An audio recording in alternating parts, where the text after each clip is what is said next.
We're here at SpookyCon Orlando, and we're going to interview Barry Bostwick from Rocky Horror Picture Show. So let's get into it.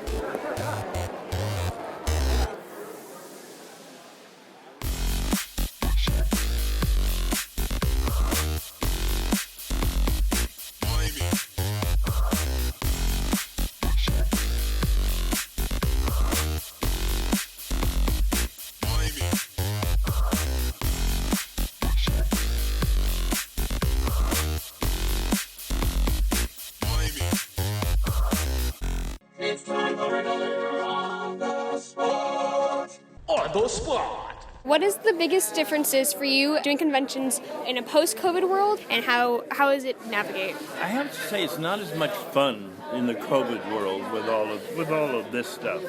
And I've done 3 movies or jobs since COVID hit, and making movies is really not fun because you have to have COVID tests every 3 days. You have to well, I was just in Montreal up to last weekend, and I had to quarantine for 2 weeks by myself before I could even work on the movie. And then when you were making the movie, there's all these distance issues and different pods of people, and you could only be close to somebody from a different pod for 15 minutes. It was hard to just focus on the work, So I can't wait for all this to be over, just selfishly. But, the conventions, like this convention, people have been very courteous. They've been very concerned. And because I've been vaccinated, I haven't been as nervous. So this is the first convention I've done in a year or so, too. I've done them virtually, but I sort of felt that we could get back to some sense of normalcy, and meet the fans again. Yeah. Everyone is scared of something different. What truly scares you, though, and why? What scares me? Yeah. Wow, what scares me? Anything that surprises me. Anything like my wife will come up behind me. I won't hear her, and she'll just touch me, and I'll have a heart attack. It's like it has to do with, I don't know if it's a hearing issue or I just get startled very, very easily. And but in terms of me focusing on something that would scare me, unemployment probably. Yeah, I think unemployment. That's the scariest thing of all. Yeah, it is. It is the scariest thing of all because I've got 2 kids in college, so I got to. I think that's the scariest thing, unemployment. It's always neat to find out what roles actors have passed on that could have changed a film. Are there any roles you've passed on that we'd be surprised to find out? No, I don't pass on. I don't pass on very many things. I'm a real working actor. I'm a journeyman actor. I work on a lot of different things: television, movies, stage, and I've always thought that to become a better actor is you just have to act, and it doesn't make any difference where you do it. You just have to get comfortable with any genre and create a sense of peace and self-reliance and security in your own talent, and don't be frightened of 100 people standing around doing their job, because a lot of actors think, oh yeah, everybody's looking at me and judging me, and it takes you a long time to realize that everybody on a movie set are basically only thinking of their job, and if you screw up too much, that's the only thing they're worried about. Is like, oh God, I have to do my job again. I think that I have the best job in the world, being an actor. It's a job everyone wants. Yeah. Actors like Adam Driver get physically sick watching their own performance. Is that something you're able to do, however? Like, can you watch yourself on screen and not critique yourself? Yeah, I watch myself on screen. There's certain things I've done in the past, like I did a miniseries called George Washington, where I played George Washington back in the early 80s.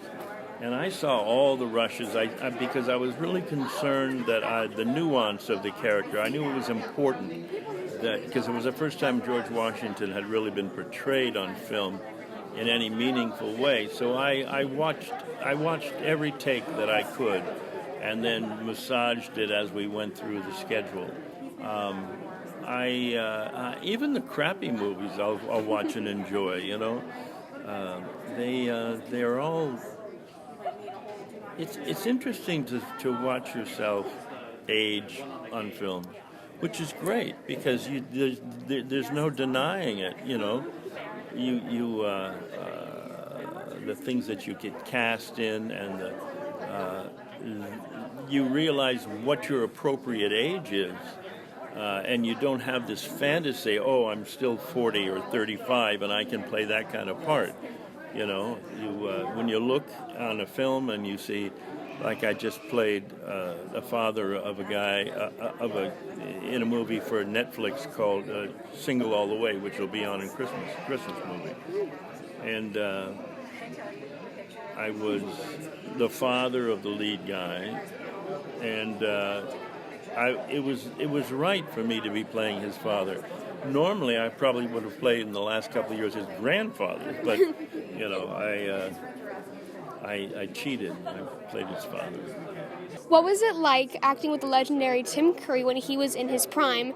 And is it getting to act with such an amazing performer? Is one of the things that you love doing in this kind of work? Oh yeah. I don't get the opportunity to work with a lot of A actors at this point in my life, because a lot of those parts go to the A actors, you know, my age range. But Tim was on the top of his game and was the sweetest guy, and made it so much easier to be in this sort of foreign environment. First time I'd been to England, first time I'd met any of those people, and for Rocky Horror Picture Show, and we didn't have time to socialize or really get to know anybody, but Tim reached out and really made us feel comfortable, and consequently, over the years, we've stayed friends, and we do a couple of these things a year. I'll see Tim, and he's a great actor, a great man. As an actor, do you ever think about a specific scene or the entire movie, like Rocky Horror Picture Show, will turn on the end, or do you just trust the material and hope for the best? Do I don't. You know, every script I get, I always look for one scene that is going to sort of be a signature scene for me. And whether it was Rocky Horror, it was Damn It, Janet, but every movie there's as I'm reading the script, I'm going, that's the moment that I really have to focus on. That's the moment that I have to find a hook into the character. And I just pray that when the whole thing is edited together, they don't cut that moment, which they have many times. You know, you go, well, I was leading up to that. That was my big moment. But hey, smarter and bigger minds, you know. And finally, what is a lesson in life you wish you would have known sooner? Oh, the lesson in life that I would have known sooner. Probably that you should put money away for the kids' college and don't spend it. I put money away and then I spent it, and now they're in college, and so I'm selling clocks.